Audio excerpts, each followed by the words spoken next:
జనవరి 14న నేను చెప్తున్న ఈ 4 పనులు మీరు చేయటం వల్ల మీ లైఫ్ లో మీరు ఇప్పటి వరకు చూడని వినని ఒక మహా అద్భుతం జరుగుతుంది. ఇది నేను చెప్తున్న మాట కాదు, సాక్షాత్తు ఆ శ్రీ మహావిష్ణువు చెప్తున్న మాట. అఖిలాండ కోటి బ్రహ్మాండ నాయకుడు ఆద్యంతరహితుడు అయిన శ్రీ మహావిష్ణువు యొక్క కొన్ని కోట్ల రెట్ల అనుగ్రహం మనకి ఒక్క రోజే లభిస్తుంది. ఎందుకంటే ఈ రోజు 2026 సంవత్సరంలో వచ్చే మొట్టమొదటి షట్టిల ఏకాదశి మరియు మహా అద్భుతమైన మకర సంక్రాంతి కూడా. ఈ రోజు ఆ శ్రీ మహావిష్ణువుకి అత్యంత ప్రీతికరమైన ఏకాదశిగా కూడా చెప్తారు. ఏకాదశి అంటేనే ఒక మహా అద్భుతమైన రోజు అంటారు. అటువంటిది ఏకాదశి మకర సంక్రాంతి కలిసి వచ్చిన రోజుది. ఇది ఒక మహా అద్భుతమైన రోజుగా చెప్పబడింది. హరి అన్న ఒక్క నామస్మరణతో ఎంతో బాధపడుతున్న ఆ గజేంద్రుణ్ణి భయంకరమైన మొసలి బారి నుంచి రక్షించారు. అటువంటిది స్వామివారికి అత్యంత ప్రీతికరమైన షట్టిల ఏకాదశి రోజున ఆ హరినామస్మరణ చేస్తూ నేను చెప్తున్న ఈ మంత్రాన్ని జపిస్తూ ఈ 4 పనులు చేస్తే ఆ శ్రీహరి మిమ్మల్ని ఇంకెంత అనుగ్రహిస్తారో చూడండి. ఆ శ్రీ మహావిష్ణువు యొక్క అనుగ్రహం మీ పైన ఖచ్చితంగా ఉంటుంది. మిమ్మల్ని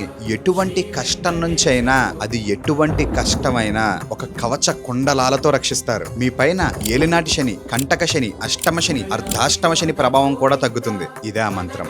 ఓం నమో భగవతే వాసుదేవాయ నమః. ఈ మంత్రాన్ని 108 సార్లు జపించండి. ఆ రోజు మీరు నల్ల నువ్వులతో స్నానం చేయండి. నల్ల నువ్వుల పేస్ట్ తో చిన్నగా బొట్టు పెట్టుకోండి. దీపంలో నల్ల నువ్వులు వేసుకుని శ్రీ మహావిష్ణువుకి ఈ దీపాన్ని సమర్పించండి. నువ్వులకి సంబంధించిన పదార్థం ఏదో ఒకటి తినండి. ఈ 4 పనులు మీరు చేయటం వల్ల మీకు చాలా మంచి జరుగుతుంది. నన్ను ఫాలో చేసి శ్రీహరి అని కమెంట్ చేయండి. ఇలాంటి ఇంకొన్ని స్పెషల్ డేట్ అప్డేట్స్ కోసం ఆ జశ్రీని ఫాలో కొట్టండి.